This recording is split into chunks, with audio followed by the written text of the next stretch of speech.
Hello, अस्सलाम वालेकुम। वालेकुम अस्सलाम सर। वालेकुम अस्सलाम।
ये मैंने स्क्रीन शेयर की है, आपको कुछ नज़र आ रहा है स्क्रीन पे? यस सर, स्क्रीन शेयर हो हो रही है। हो रही है। चलो ठीक है, स्टार्ट करते हैं जी। Our subject name is numerical analysis. तो first of all we break two words numerical. What does numerical mean and analysis? तो न्यूमेरिकल मीन्स डिनोटिंग नंबर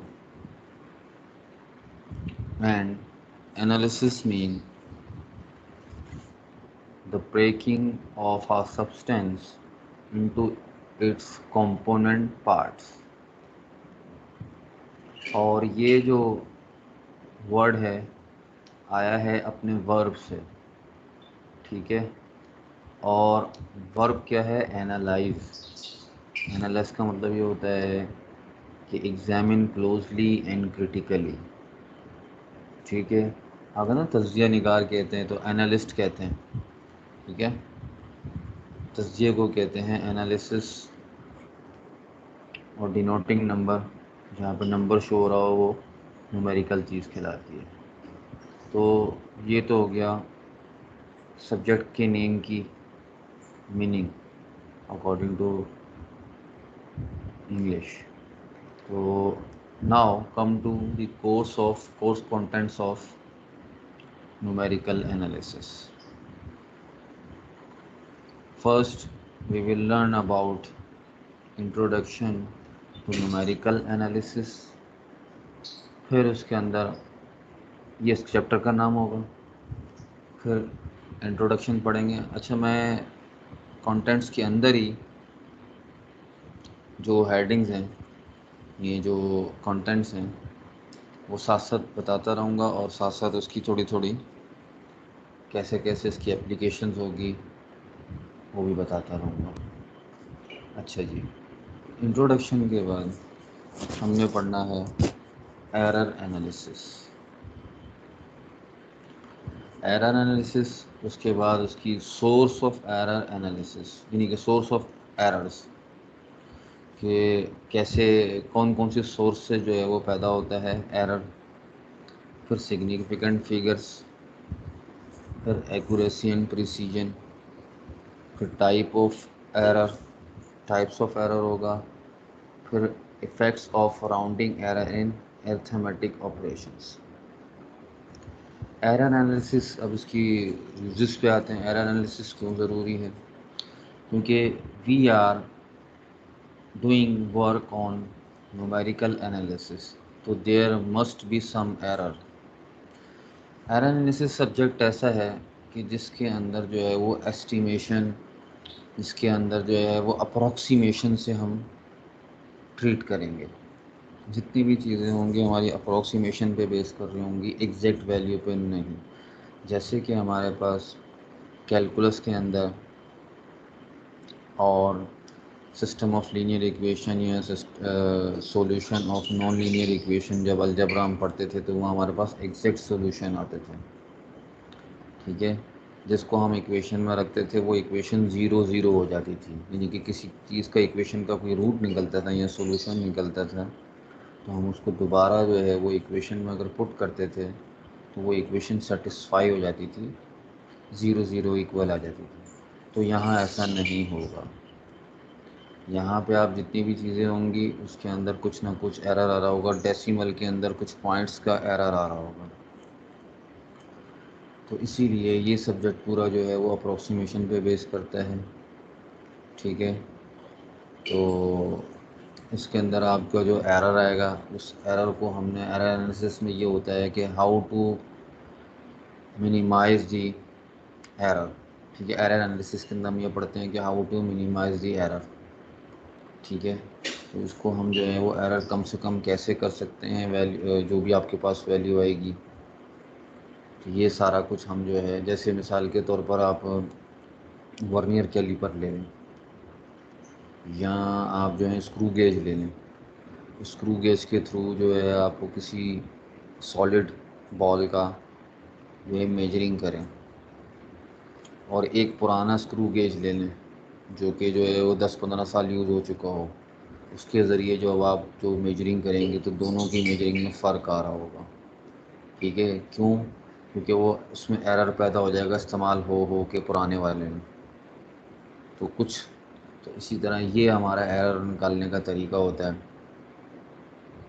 या उसको एडजस्ट किया जाता है। जैसे आप वेट भी करने जाते हैं तो एक वेट मशीन होती है, वेट मशीन के ऊपर खड़े हों और जब उसको ऑन ना भी करें ना तो वो कुछ एरर दे रही होती है। तो फिर आप क्या करते हैं, एक नीचे स्लाइडिंग सी दी होती है, उस स्लाइड के ज़रिए आप उसको वेट को ज़ीरो ज़ीरो करते हैं ताकि मेजरिंग के वक्त हमारे वेट के अंदर वो पॉइंट्स काउंट ना हो जाए।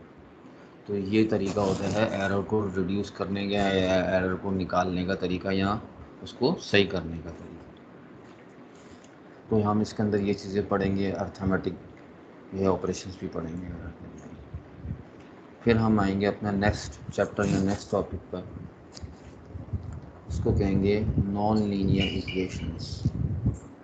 ठीक है, इसके अंदर हम कुछ मेथड्स पढ़ेंगे।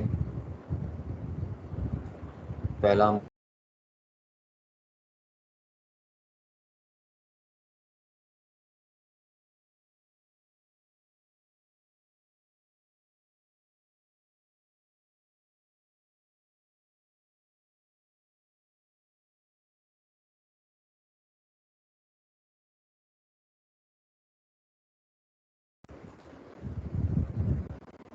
हेलो, मेरी आवाज़ आ रही है? यस सर, आ रही है। स्क्रीन शेयर हो रही है कि नहीं हो रही अब? सर हो रही है, नॉन लीनियर इक्वेशंस पे स्टॉप है। हो हेलो, रही है सर। हो रही है, चलिए। जी सर। तो बाइसेक्शन मेथड। अच्छा, अब जैसा कि आपने देखा होगा अलजबरा के अंदर, तो अलजबरा के अंदर आपके पास कुछ अगर नहीं भी तो आप अगर फर्स्ट ईयर वगैरह में चले जाएं तो वहाँ इक्वेशन जो है वो नॉन लीनियर इक्वेशन के बारे में आप जैसे कि देखते हैं, तो वहाँ पर आप रूट्स निकालते हैं। यहाँ पे भी आप रूट्स निकालेंगे और वहाँ पे जो रूट निकाले थे उसको हम यहाँ पर कहेंगे एनालिटिकल एनालिटिकल सॉल्यूशन या एनालिटिकल रूट्स, क्योंकि वो एग्जैक्ट होते हैं। यानी कि जब इक्वेशन में डाला जाए तो इक्वेशन का जवाब 0 0, जैसे क्वाड्रेटिक इक्वेशन है, क्वाड्रेटिक इक्वेशन के दो रूट्स निकलते हैं, उन दोनों को आप वन बाय वन अगर आप पुट करें उसकी अपनी इक्वेशन में, तो वो क्या हो जाती है, इक्वेशन 0 0, यानी कि सेटिस्फाई हो जाती है। तो यहाँ पे क्या होगा, यहाँ पे भी रूट्स निकलेंगे, लेकिन यहाँ पे रूट्स एक साथ नहीं निकलते, वहाँ फैक्टराइजेशन के ज़रिए या क्यूबिक इक्वेशन के भी जो है वो तीनों रूट्स वन बाय वन निकल आते हैं। यहाँ पे क्या होगा, यहाँ पे एक वक्त में एक ही रूट निकलता है, दूसरे रूट के लिए दोबारा वही प्रोसेस करना पड़ता है, यानी कि वही मेथड दोबारा अप्लाई करना पड़ता है। तो हम इसको पढ़ते क्यों हैं, नॉन लीनियर इक्वेशन के जो मेथड हैं इसलिए पढ़ते हैं कि हमारे पास जो है क्यूबिक से ऊपर जब हम जाते हैं, fourth degree equation, fifth, six, seven और एन डिग्री इक्वेशन या 10, जब एक्स की पावर 10 हो, 12 हो, ठीक है, और जो है वो कोई ट्रिग्नोमेट्रिक इक्वेशन आ जाए हमारे पास, ठीक है, लॉग की कोई इक्वेशन आ जाए, लॉग फंक्शन की कोई इक्वेशन आ जाए, तो हम उसके रूट्स नहीं निकाल सकते। बहुत, यानी कि इसको हम कब पढ़ते हैं, या तो इक्वेशन को निकालना फिजिबल ना हो, ठीक है, या इम्पॉसिबल हो, या तो ना निकाली जा सकती हो या तो फिजिबल ना हो तरीका, यानी कि उसको यहाँ जो है वो वेरी डिफ़िकल्ट हो, ठीक है, यूँ कह लें वेरी डिफ़िकल्ट हो या इम्पॉसिबल हो। तो ऐसी सूरत हाल में हम क्या करते हैं, मदद लेते हैं न्यूमेरिकल मेथड से। उसकी मेथड जो है वो नॉन लीनियर इक्वेशन को कैसे सॉल्व करते हैं, वो बाइसेक्शन, रेगुलर फॉल्स या फॉल्स पोजीशन, न्यूटन रेफसन और सिंपल इटरेशन मेथड, इनके ज़रिए हम उनके रूट्स निकालते हैं। तो ये एक बहुत बड़ा फ़ायदा है, आप जो हैं वो सेकंड क्वाड्रेटिक या क्यूबिक इक्वेशन से ऊपर नहीं निकाल सकते, और कुछ जो है वो क्यूबिक इक्वेशन भी ऐसी होती है जो फंस जाती हैं, यानी कि काफ़ी डिफ़िकल्ट होती हैं, तो उसके अंदर हम इन मेथड्स को पढ़ते हैं। अगेन डिफरेंस बिटवीन क्या होगा, एग्जैक्ट मेथड और न्यूमेरिकल मेथड्स के अंदर, के एग्जैक्ट के अंदर आपको पता है 0 0 इक्वेशन हो जाती है, लेकिन जो है न्यूमेरिकल के जो आप मेथड्स पढ़ेंगे नॉन लीनियर को जो सॉल्व करने के मेथड हैं, ये कभी भी 0 0 नहीं होती, या अप्रॉक्सीमेशन वाला रूट आता है, यानी कि उसके अंदर कुछ ना कुछ एरर होता है, ठीक है, लेकिन ये हमेशा जवाब ला के देगा, ठीक है। इसका ये फ़ायदा है कि ये आपको हमेशा रूट ला देगा, जबकि आपको एग्जैक्ट वाला मेथड हमेशा ला के नहीं देता। जैसे मैंने अभी बताया, ट्रिग्नोमेट्रिक फंक्शन में आप फंस जाएंगे, कई फंक्शन ऐसे हैं जिसका रूट नहीं निकाल सकता, लॉग के फंक्शन का रूट नहीं निकाल सकता इक्वेशन का, और इसी तरह हायर डिग्री जो इक्वेशन होती है उसका रूट नहीं निकाल सकता। इसलिए ये बहुत ज़रूरी है पढ़ने के लिए, और तमाम साइंटिफिक रिसर्च जो होती है आगे जाके रियल वर्ल्ड के अंदर, वो भी सारी क्या होती हैं, बेस करती हैं न्यूमेरिकल मेथड के अंदर। उसके ऊपर बहुत सारे जो हैं वो आपकी फ़ील्ड और मैथमेटिक्स की फ़ील्ड और इंजीनियरिंग, मैकेनिक्स, बहुत सारी फील्ड्स के अंदर यही जो है न्यूमेरिकल ही यूज़ होता है। बस हो सकता है कि ये मेथड ना यूज़ होता हो, लेकिन न्यूमेरिकल टेक्निक हर जगह यूज़ होती है, न्यूमेरिकल एनालिसिस जो है वो हर जगह यूज़ होती है। अच्छा जी, इसके बाद आ जाएं थर्ड पे, सॉल्यूशन ऑफ लीनियर सिस्टम्स। अब ये पहले तो हमने नॉन लीनियर इक्वेशंस के बारे में बोला था, अब सिस्टम आ जाए, यानी कि सिस्टम कब बनता है इक्वेशन का, जब एक से ज़्यादा इक्वेशन हो, तो more than one equation make a system, more than one equation make a system. तो सॉल्यूशन ऑफ लीनियर सिस्टम के अंदर क्या होता है, एक से ज़्यादा इक्वेशंस होती हैं। जैसे कि आपने सिस्टम ऑफ लीनियर इक्वेशन के अंदर आपने क्रैमर्स रूल पढ़ा होगा मैट्रिक में। फिर जो है इसके अलावा इन्वर्स मेथड पढ़ा होगा, एडजॉइंट के ज़रिए आप जो है वो निकालते हैं, फिर उसको जो है वो वहाँ से भी रूट निकल जाता है। ठीक है, अगर अलजेब्रा के अंदर आपने अगर अपने फर्स्ट ईयर में पढ़ी होगी, बीई के फर्स्ट ईयर में, तो उसके अंदर आपने जो है वो रिड्यूस एक्लोन फॉर्म मेथड पढ़ा होगा। ठीक है ना।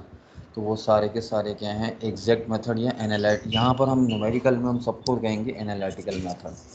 ठीक है, कि वो जहाँ से एग्जैक्ट सॉल्यूशन आते हैं। लेकिन कुछ ऐसी इक्वेशंस होती हैं जिसके रूट, जो सिस्टम ऑफ इक्वेशन होती हैं जिसके रूट्स जो हैं वो, वही बात है कि डिफ़िकल्ट होते हैं या इम्पॉसिबल होते हैं निकालना। तो इसीलिए हम इस मेथड्स को पढ़ते हैं यहाँ पर न्यूमेरिकल के अंदर, कि भाई हमारा जो है वो हमेशा कुछ ना कुछ जवाब निकल आए। तो तो जो है इसके लिए हमारे पास होता है न्यूमेरिकल मेथड। उसके अंदर पहला है आइटरेटिव मेथड और दूसरा है नॉन आइटरेटिव मेथड्स। ठीक है, ये दो मेथड हम आइटरेटिव और नॉन आइटरेटिव के अंदर पढ़ेंगे।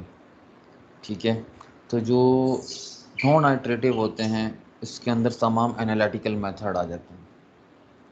ये हम यहाँ पे सिर्फ इसलिए पढ़ रहे हैं नॉन आइटरेटिव, क्योंकि नॉन आइटरेटिव का मतलब यही है कि एनालिटिकल मेथड है, यानी कि एग्जैक्ट मेथड, जो कि आपने क्रैमर्स और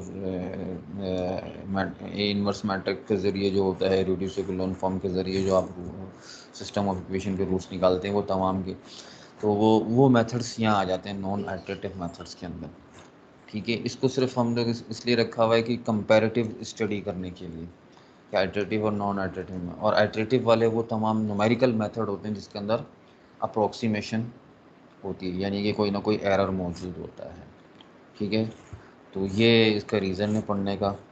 और ये भी हम जब पढ़ते हैं, जब हमारे इसलिए पढ़ाया जाता है हमें, या इसलिए सिखाया जाता है, when you are doing any difficult system या नॉन फिजिबल सिस्टम या very difficult method to solve या to find the roots of system of equation. ठीक है, तो इसलिए हम इसको आइटरेटिव से भी नाम ज़ाहिर होगा। अगर आपने C++ पढ़ी हो या कोई लैंग्वेज पढ़ी हो, तो उसके अंदर आपने लूप्स चलते हैं, लूप्स। ठीक है ना, और वो लूप्स एक ख़ास कंडीशन तक चलते हैं। इफ़ एंड देन वाला या सिर्फ इफ़ वाला लूप होता है। ठीक है, तो उसमें आप बोलते हैं भाई कंडीशन लगाते हैं यहाँ से यहाँ तक चला। इसी तरह हम आइटरेशन के अंदर भी यही होता है कि जो जवाब आता है वो दोबारा वही इक्वेशन जो है वो फार्मूले में रख देते हैं, फिर जो जवाब आता है फिर दोबारा फार्मूले में रख देते हैं, जब तक कि रिक्वायर्ड सॉल्यूशन ना आ जाए। ठीक है, तो हम क्या करते हैं, इसी चीज़ को, जो दोहराने के अमल को बार बार के आइटरेटिव कहते हैं।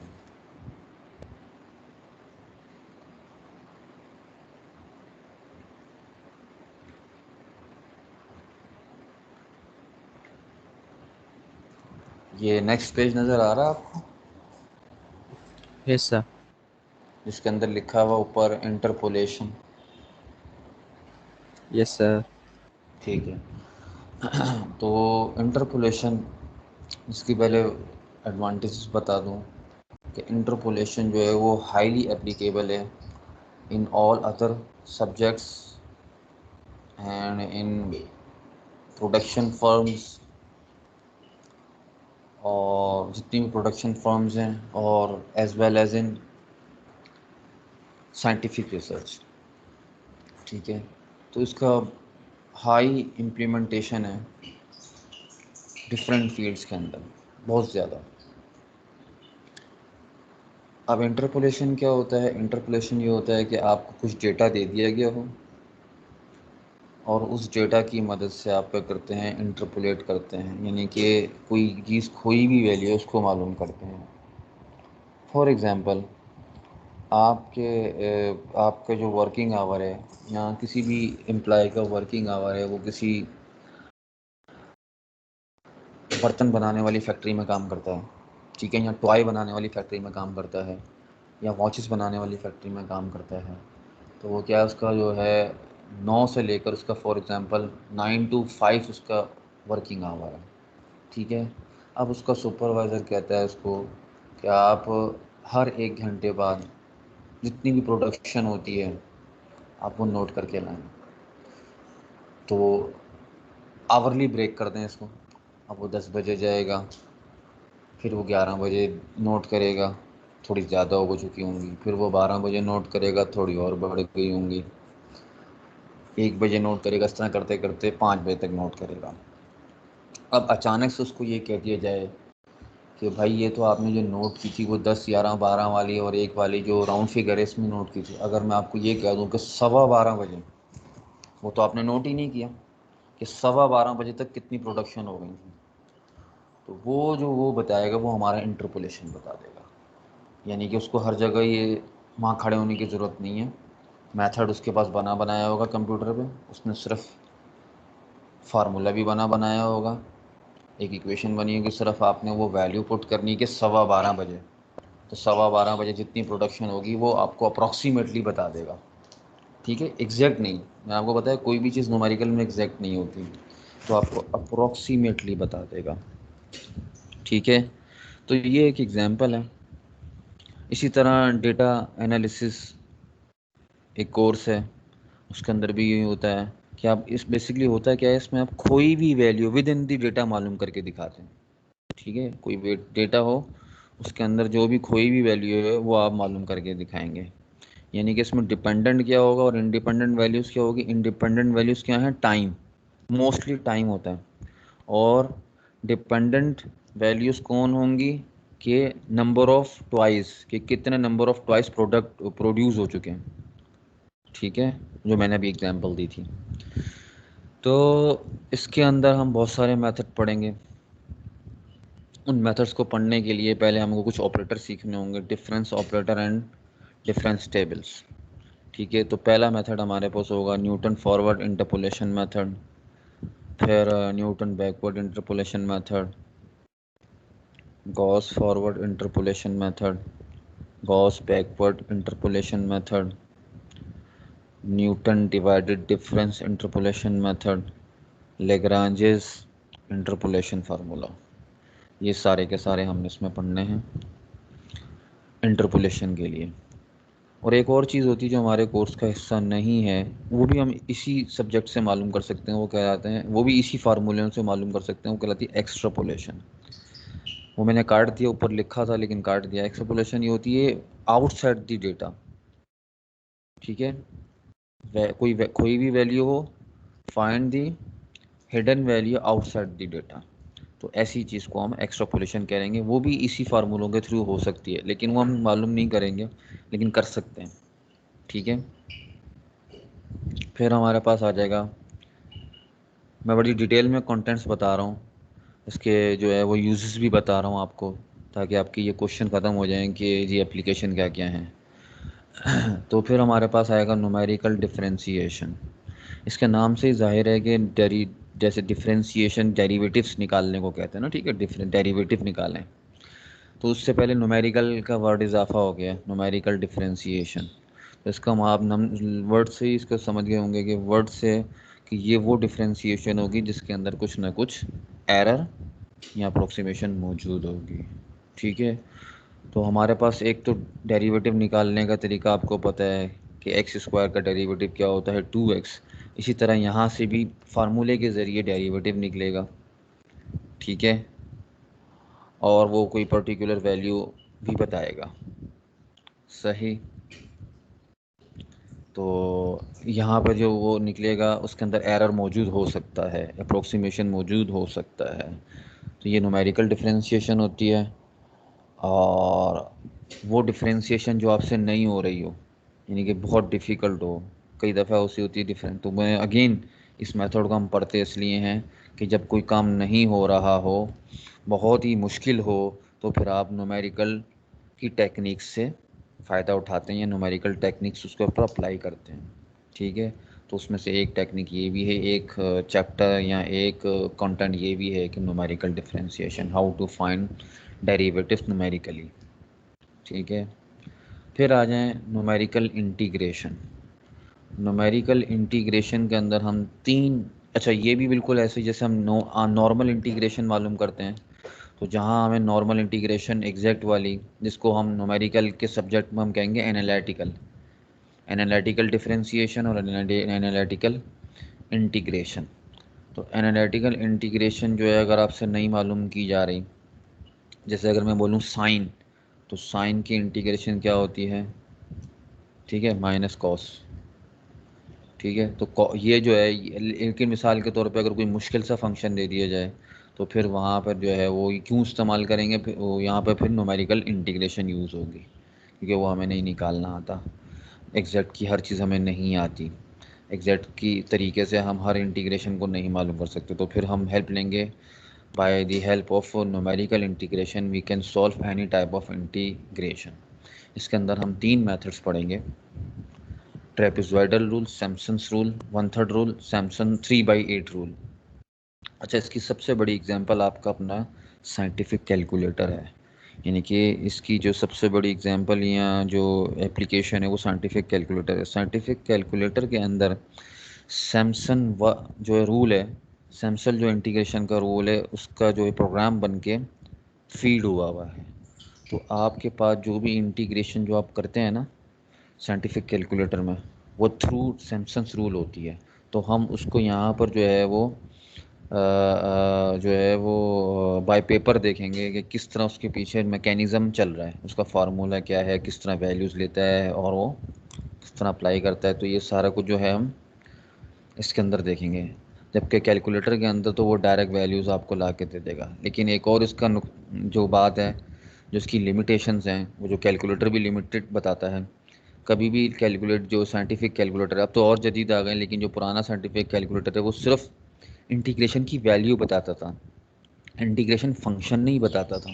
इस तरह यहाँ पे भी ये इंटीग्रेशन फंक्शन नहीं बताएगा, इंटीग्रेशन की वैल्यू बताएगा, ठीक है, कि वैल्यू क्या आ रही है। यानी कि वैल्यू कैसे आती है, जब आप इंटीग्रेशन लिमिट्स वाली करते हैं, अपर और लोअर लिमिट्स करते हैं ना। जैसे आपको कोई इंटीग्रेशन करनी है 0 से 1 तक, साइन की इंटीग्रेशन करनी 0 से 1 तक, तो आपको ये करके ला देगा। अदरवाइज जो है वो अगर सिर्फ इंटीग्रेशन करनी हो तो ला के नहीं देगा, ठीक है। तो इंटीग्रेशन जो है लिमिट्स वाली इंटीग्रेशन कर सकता है, और कैलकुलेटर भी अगर आप देखें तो विदाउट लिमिट्स वाली नहीं करेगा, वो सिंथेटिक एरर दे देगा। तो इसका मतलब है वो इसी के ऊपर काम कर रहा होता है, सैमसन 1/3 रूल के ऊपर या 3/8 के ऊपर,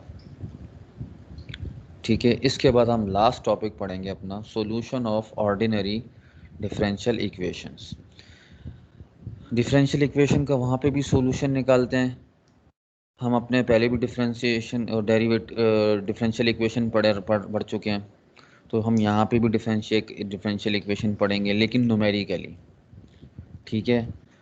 यहाँ पे जो हमारे पास जवाब आ रहे होंगे वो भी जो है वो वैल्यूज़ की शक्ल में आ रहे होंगे, ठीक है। डिफरेंशियल इक्वेशन जो है वो डायरेक्ट नहीं निकाल के दे सकते, डायरेक्ट वैल्यूज़ बता देगा कि फ़लानी जैसे इनिशियल वैल्यू प्रॉब्लम, आपने एक नाम सुना होगा डिफरेंशियल इक्वेशन में, जब सब्जेक्ट पढ़ा होगा आपने, इनिशियल वैल्यू प्रॉब्लम, और जो है दूसरा कौन सी होती है, बाउंड्री वैल्यू प्रॉब्लम। तो वो सवाल जो हैं वो हमारे इस न्यूमेरिकल टेक्निक से हो जाएंगे। अगेन ये क्यों पढ़ेंगे हम, ये इसलिए पढ़ेंगे कि वहाँ पर एनालिटिकल बहुत मुश्किल अगर कहीं मिल जाए हमें डिफरेंशियल इक्वेशन जिसका हमें सॉल्यूशन ना निकालना आता हो या उसका मेथड ना आता हो, तो आप जो है ये मेथड निकाल के उसका डिफरेंशियल और solution of ordinary differential equation को आप न्यूमेरिकली तरीके से कर सकते हैं, ठीक है। तो ये आपके पास पूरे सिलेबस की डिस्क्रिप्शन और उसकी जो है वो एप्लीकेशन मैंने वजात कर दी है। तो जो बुक्स हैं हमारे पास, these are the books follow in the whole semester, ठीक है। न्यूमेरिकल मेथड है T Veerarajan Ramachandran, elements numerical analysis doctor Faiz Ahmad and Afzal Rana, numerical method for engineers Chapra, numerical analysis in computer application MU Sheikh Saab, calculus of finite difference and numerical analysis Dr. PP Gupta and GS Malik। तो ये ज़रूरी नहीं है, not necessary to purchase all these books. I demonstrate or I deliver my all lectures in my class properly. So if you want to further learning, so it may be you can purchase these books or one of them, but not necessary. ठीक है, मैं अपना काम सारा इस पर करवाऊँगा। अगर आप अपनी मर्ज़ी से कोई चाहते हैं ख़रीदना तो अपने पढ़ने के लिए for the enhancement of your subject तो ठीक है, अदरवाइज़ मैं अपना इंशाल्लाह पूरा कुछ कवर इसमें करवाऊँगा। तो डॉक्टर फैज़ अहमद की बुक हो सकता है इंटरनेट से ही मिल जाए, जो सेकंड वाली है, तो वहाँ से देख लीजिएगा। ठीक है, PDF कॉपी अगर उसकी मिल जाए। और वैसे भी ये यूनिवर्सिटी की लाइब्रेरी वगैरह में भी होती है, सेकंड वाली बहुत कॉमन है, पाकिस्तानी बुक है। अब हम आगे चलते हैं।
तो अब हम स्टार्ट करते हैं our first topic, errors analysis. ठीक है, यहाँ से हम स्टार्ट करते हैं। Error analysis is the study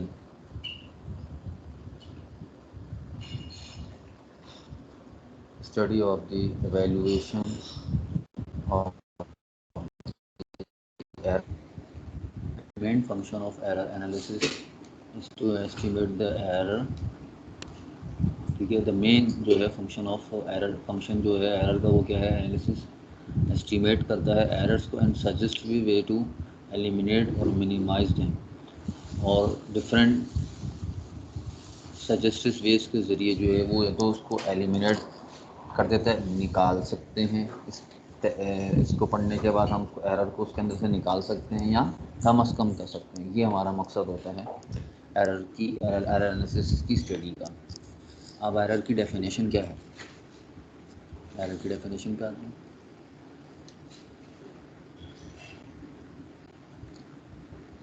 An error in a numerical computation is the difference between true या actual values of a quantity and its computed या approximate value। ठीक है, ये आपकी कहलाता है एरर। ठीक है, if x bar represent the computed value, computed value का वो होता है जिसमें एरर मौजूद हो, या अप्रॉक्सीमेट वैल्यू भी कह सकते हैं।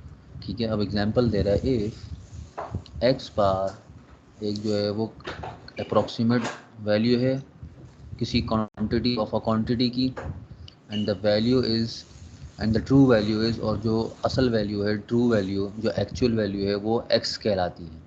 अगर एक्स कहलाए, देन द डिफरेंस, इन दोनों का जो डिफरेंस है क्या कहलाएगा, कैपिटल ई सब स्क्रिप्ट में, उसके जो नीचे राइट साइड पे नीचे लिखेंगे एक्स बार कि इस वैल्यू के अंदर एरर मौजूद है। क्योंकि ये तो एक्चुअल है ना, एक्चुअल में तो एरर नहीं होता, एरर किस में होता है, जो कंप्यूटेड या अप्रॉक्सीमेट होती है। तो इसलिए बाहर जो लिखते हैं जिसके अंदर एरर मौजूद होता है उसको सब स्क्रिप्ट में लिख देते हैं ई के। ठीक है, तो the difference between actual value and approximate value is called error in x bar. ठीक है, is called error of approximation, इसको लिखा हुआ है। इसकी एक आसान सी डेफिनेशन भी दे सकते हैं हम। ठीक, अगर कोई हमसे वाइवा के हिसाब से पूछे कि जी आप जो है वो इतनी लंबी तो लिखने के लिए काम आती है ना, अगर कोई आपसे खड़े खड़े पूछे जी एरर क्या होता है, तो आप उसको आसानी से बता सकते हैं। आपको पता होना चाहिए कि the difference between the actual value and it's approximate value, या इससे और भी आसान कह सकते हैं, इससे और भी आसान कर सकते हैं क्या, difference between actual value and approximate value is called error. Error हमेशा यही होता है, ठीक है, कि एक्चुअल वैल्यू या अप्रोक्सीमेट वैल्यू, एक्चुअल वैल्यू और अप्रोक्सीमेट वैल्यू का डिफरेंस जो है वो एरर कहलाता है। अब है sources of errors.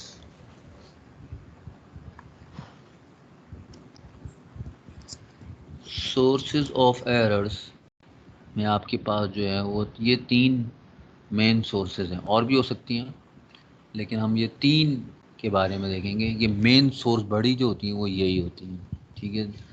The main sources of errors are,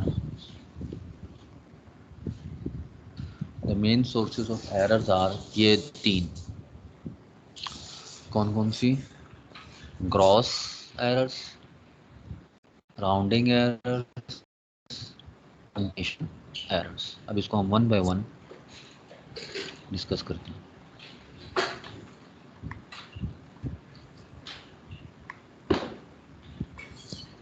हाँ भाई, समझ भी आ रहा है या बस ऐसे ही? बड़े आराम से बता रहा हूँ मैं, समझ में आना चाहिए। यस सर, ये तो इजी इजी टॉपिक्स हैं।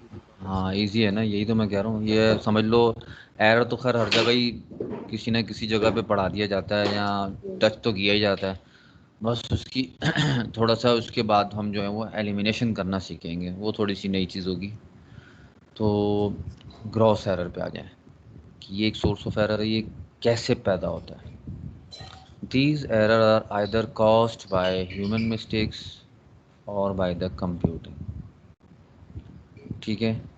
या तो ये ह्यूमन की मिस्टेक की वजह से या कोई कैलकुलेशन की मिस्टेक की वजह से ये पैदा होगा आपके पास। A few example of these errors are as follows: misreading or misquoting the figures, particularly in the interchanges of adjacent digits। यानी कि किसी को, किसी आपने पियोन को क्लास में भेजा, किसी टीचर ने या उसके चेयरमैन ने, ठीक है, तो वो वहाँ जाकर उसको कहा कि यार बच्चे वहाँ पर जो है स्टूडेंट्स जो हैं उनको उनकी तादाद गिन के लाओ, ठीक है, कि कितने स्टूडेंट प्रेजेंट हैं। तो वो आकर, बल्कि इससे ये तो ज़्यादा मुश्किल होगा, बल्कि अब ऐसा कर लें कि बहुत सारे नंबर लिखे हुए हों, जैसे टेलीफोन नंबर है। टेलीफोन नंबर किसी को बोलते हैं कि यार ज़रा बताना, तो क्योंकि काफ़ी लंबे डिजिट्स होते हैं उसमें, 7 नंबर होते हैं, तो बताने, अगर किसी को बताने के अंदर जो है वो मिस रीडिंग हो जाए या मिस कोटिंग हो जाए, तो वो कैसे होती है कि आप कोई पहला नंबर दूसरे की जगह पे और दूसरा नंबर पहले की जगह पे बोल दें, ठीक है। तो ये इसकी एक एग्जांपल हो सकती है। और ये हम जब भी, आपने देखा होगा कि कोई भी जब किसी को नंबर बताता है तो वो दूसरी दफ़ा ज़रूर पूछता है यार ज़रा टैली कर लेना, यही था। तो वो इसीलिए होता है कि यार ऐसा ना हो कि मिस रीडिंग या मिस कोटिंग हो जाए, क्योंकि वो बहुत एडजेसेंट नंबर होते हैं, आगे पीछे मिल ना जाए। और यूज़ ऑफ सेकंड वाला कैसे सोर्स पैदा हो सकती है, use of inaccurate mathematical formula to solve a particular solution. मिसाल के तौर पर मैं आपको कोई क्वाड्रेटिक इक्वेशन दे दूं, ठीक है, अब आप उसको किसी फार्मूले से कर रहे हैं और वो नहीं हो रही, ठीक है, जबकि ऊपर क्वाड्रेटिक इक्वेशन की सॉल्व करने के लिए क्वाड्रेटिक फार्मूला होता है। अब आप क्वाड्रेटिक फार्मूला नहीं लगा रहे, बाकी सब कुछ लगा रहे हैं, ठीक है, अजीब अजीब से मॉडल लगा रहे हैं, फार्मूला मैथमेटिकल आपने फार्मूला कोई भी लगा रहे हैं, कोई नई डिज़ाइनिंग लगा रहे हैं, कोई इक्वेशन लगा, मतलब उसको सॉल्व करने की कोशिश कर रहे हैं, वो नहीं हो रहा। यहाँ हो भी गया है, हो भी जाता है, ऐसा नहीं है कि कभी कभार जैसे फैक्टराइजेशन में कुछ ना कुछ या किसी और न्यूमेरिकल मेथड से कुछ ना कुछ, या आप उसके ऊपर कोई और मॉडल फिट कर दें, गलत मॉडल फिट कर दें, तो आंसर तो शायद वो ला के दे दें, कोई स्टेटिस्टिक्स का मॉडल लगा दें, लेकिन क्या होगा कि वो इनएक्यूरेट जवाब दे देगा, इनएक्यूरेट फार्मूला आपने लगा दिया उसके ऊपर, जबकि क्वाड्रेटिक इक्वेशन के ऊपर क्वाड्रेटिक फार्मूला सबसे बेस्ट रिजल्ट देता है। तो ये इस किस्म की जो है वो आपका पास एरर आ सकता है, इससे एरर आ सकता है जो कि ग्रॉस एरर कहलाएगा, सोर्स कहलाएगी, use of inaccurate data. Inaccurate data कैसे हो सकता है जी? जैसे कि हाँ, क्लासरूम में किसी टीचर ने कहा कि जी अपने जाके देख कर आओ कि उनको कि भाई क्लास में कितने बच्चे प्रेजेंट हैं। अब वो जब क्लास में गया तो बच्चे तो वहाँ बैठे हुए नहीं थे, ठीक है। उसने बोला मैं कहाँ बच्चों को जाके ढूंढता फिरूँ, स्टूडेंट्स को। उसने क्या किया, नंबर ऑफ़ सीट्स गिन ली जाके, ठीक है, कि ये नंबर ऑफ़ सीट्स हैं, तकरीबन इतने ही बच्चे बैठे हुए होंगे उसके ऊपर। तो वो आके उसने कोट कर दिया, टीचर या चेयरमैन को बता दिया आके। अब हुआ क्या कि उसको डेटा लेने भेजा था प्रेजेंट स्टूडेंट्स का, वो जाके नंबर ऑफ़ सीट्स का ले आया। तो अप्रोक्सीमेटली वो आगे पीछे ज़रूर फ़र्क होगा। तो डेटा आपको आपने उसने मैचिंग कर दिया। तो इस तरह क्या हुआ, आपने खुद ही जो है वो उसके अंदर एरर डाल दिया जो कि ह्यूमन के ज़रिए गया, ठीक है। तो क्या हो गया, आपने नंबर ऑफ़ सीट्स बता दी, तो ये कहलाता है इनएक्यूरेट डेटा। ये तो बहुत मोटी एग्जांपल थी, इसकी और भी बहुत सारी छोटी एग्जांपल्स हो सकती हैं, बारीक एग्जांपल। तो ये था बताने का मकसद। तो ये इस तरह का जो है वो इनएक्यूरेट डेटा कहलाता है कि आप मांगा कुछ गया हो और अपनी आसानी के लिए आपने दूसरा ले लिया हो, सहूलियत और टाइम बचाने के लिए, लेकिन उसकी वजह से जो है वो कैलकुलेशन में जो एरर आता है वो ये वाली सोर्स से आता है, क्रॉस एरर सोर्स के ज़रिए, जो कि आपने इनएक्यूरेट डेटा के ज़रिए पैदा किया था। अब नेक्स्ट,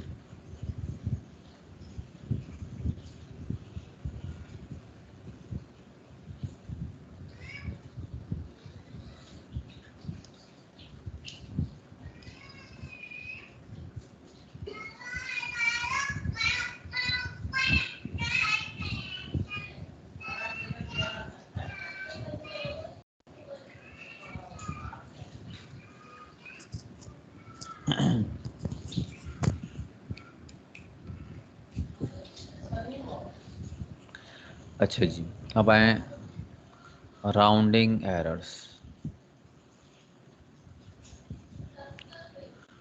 राउंडिंग एरर्स जो है वो आपके पास दूसरा जो है वो सोर्स ऑफ एरर है, नंबर 2 पे।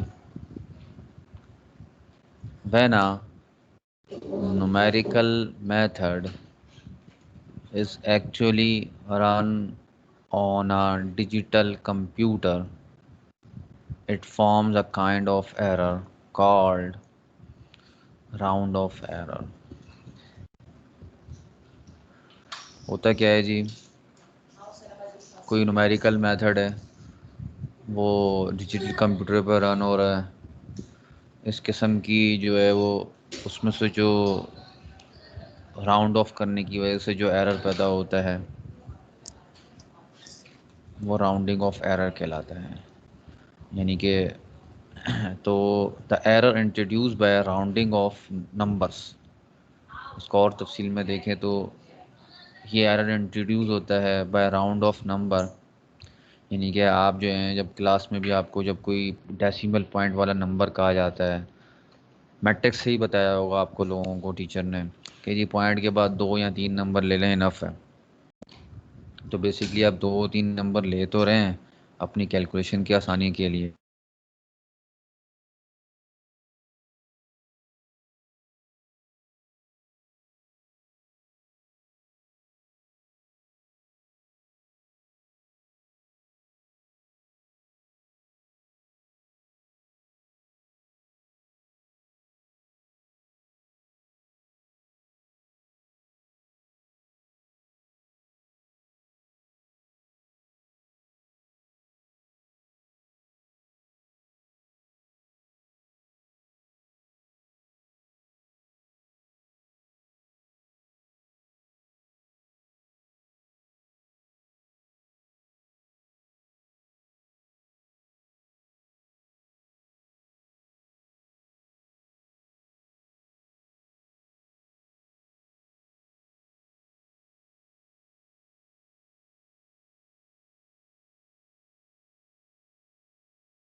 गए हो सर का नेट गया मुझे लग रहा है।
हेलो, ये सर कहाँ चले गए?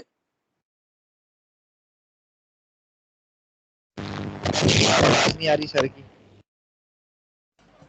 डिस्कनेक्ट हो गए, आ जाएंगे वापस।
यार अटेंडेंस सब लोग जो है ना चैट में मार्क कर दो, सर आएंगे तो सर को इन्फॉर्म कर देंगे, सर रिप्लाई नहीं कर रहे अभी।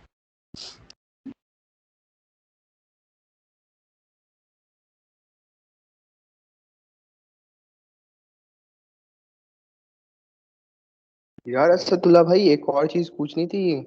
एक मैसेज रिसेंटली रिसीव हुआ है, तो ये कह रहे हैं कि 75% मैंडेटरी होगी। ये क्या सीन है? यही तो सीन है, तभी तो बोल रहा हूँ सब लोग अपनी अटेंडेंस चैट में लिख दो।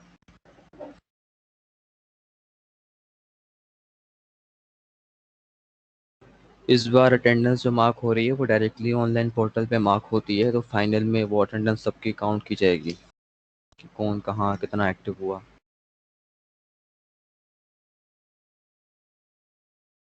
यार असदुल्ला भाई, ये सारा सेमेस्टर तो ऑनलाइन ही चलेगा ना? इसकी कंफर्मेशन नहीं है कोई। डरा रहे हैं यार, ऐसे ही कुछ नहीं होगा। हाँ, डरना चाहिए कभी कभी भाई। ये चैट कहाँ लिखी अटेंडेंस? अबे चैट में लिख दो डर भी भाई, क्या हो जरूरी गया? है।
अयान,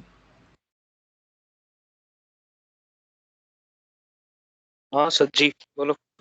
यार रिकॉर्डिंग तो स्टॉप कर देना, तुम प्रेजेंटर हो ना।